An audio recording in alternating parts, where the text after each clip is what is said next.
And then, so the other thing I was going to mention is another question that I like to ask everybody, which is, was there a moment in your youth before you were into music where I always say it's like when the bug bites. Like, was there a moment that you heard something or you met someone or you saw something that made you go like, yeah, music, that's for me. This is my thing.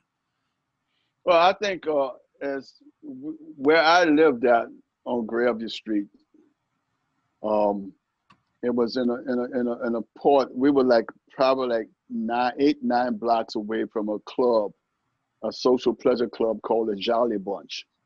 And whenever a member of their unit passed away, they would have a second line.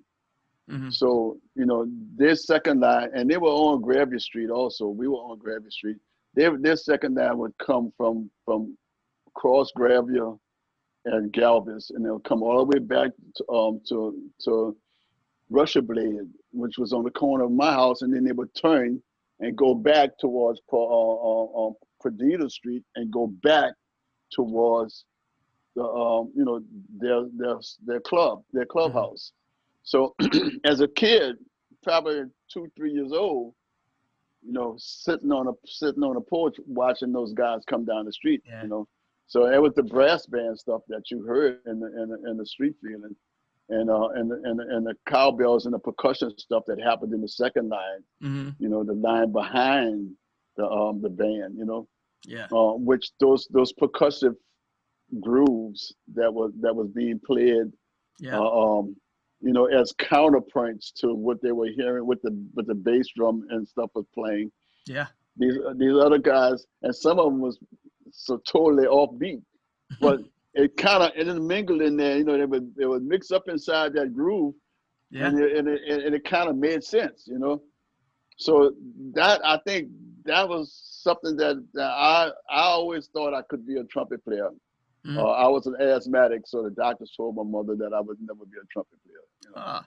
So So is that how you found the bass? I mean, again, at the second line, you're walking down the street, no, you're probably I not going to get went an I, electric I bass. went I went from that idea to piano, not very long on piano, and then from piano, my grandmother gave me a guitar Hmm. for my 8th birthday, um, That and was nice. and that was the beginning of what would end up me being a bass player, because my teacher was teaching me the classical formula because of the type of instrument I had. It didn't have a metal string guitar. It was a Yeah. it was a Guthead guitar string. And no pick then. No, All, no pick. I was all, all, playing with I all was playing fingers. all Yeah. this. Yes, all And fingers. you don't play with the pick as a bass player, right? I did for a short period of time. Yes, I did. Get that Back pitch. for a while, in around 76, 75, 76, I was using a wah-wah pedal, Mm.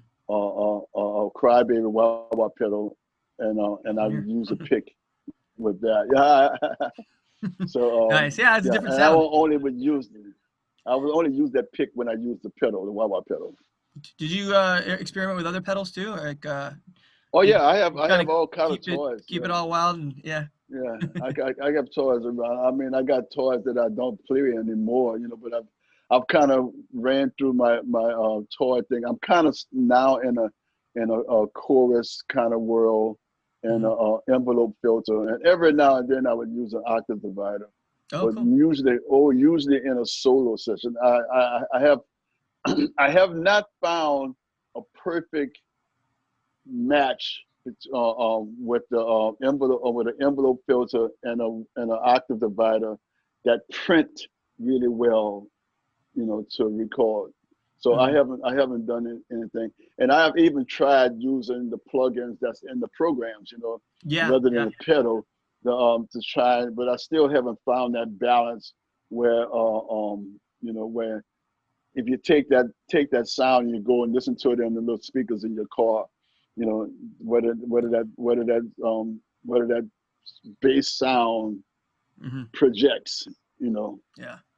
or What don't bury everything else in the music. are you still playing the same bass instrument, or do you like flit around with different basses, or Now I've been playing P type basses yeah.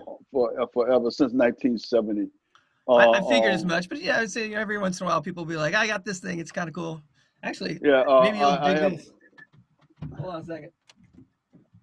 I don't know if you've ever seen these before, but I have a Peavey. It's a T40. I don't know if you've ever played one of these. It's kind of like a cross between a P and a Rickenbacker. yeah, Has a uh, real kind of crunchy sound. It's huge. It weighs like almost 30 pounds. It's yeah. massive. Tony Hall gave me a PV Yes, 5 string because it's he wanted me to play five, T40. Oh and wow, really?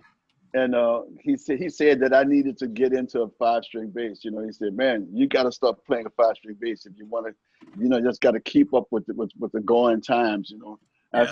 I said, well, I'll tell you what, bro, I'll take it. He gave me the bass. I got it. You know, and it's not even in the house. Yeah. It's not even in the studio. You know, so but Yeah. I do have it. I have two basses that are kind of played most of the time. Is one is called the D Lakeland. This is Dan Lakeland's new Mm. line. Oh, nice. After he sold Lakeland, he said, and this bass, he says it's a P bass, but it's a jazz bass. Yeah. It's a jazz, but I like it. I like it. Um, Hey, those are both great. So yeah, and that works. he gave me this one when I was on tour with Government Mule, and Oh yeah. it's the Bob Glob bass line. And this is pretty much the design like Bob Glob plays, Hmm. but I always said, man, the bass is the neck is I didn't like the neck, so he built me a neck that actually is the neck.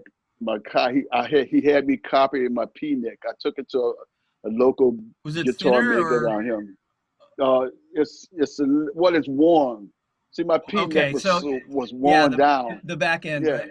Okay. So I had a local guitar maker um, measure out the dimension of my P bass, which was like 43 years old, Wow. and I sent Dan that neck dimension. He put that neck on the body on the U.S. Body. The one I just showed you. Yeah. This one is a Japanese or Korean. I think it's made where I can't even see it. Oh, it's Mm, made in Korea. Yeah. mm. Uh, um, he's, he made it. He started making them in the U.S. Hmm. and he put that new neck, my old P neck, that On he there. designed. He created a new neck. That's on my other A bass. Well, Nice. actually, that is my A bass, and this is supposed to be my the D Backup plan. Lakeland is supposed to is my B bass. But I've been playing the B bass more than I've been playing the A bass. So, but Nice. they're both Lakelands. One Dan built the original one, and he built the Dan, and then Dan built the D Lakeland one, Oh, and he's cool. building a new bass for me. That's supposed to come out sometime early next year. That's going to actually be The George what Porter you Jr. call model. it? Yes, yes. Nice. You get your signature. There you go. Signature model. Cool.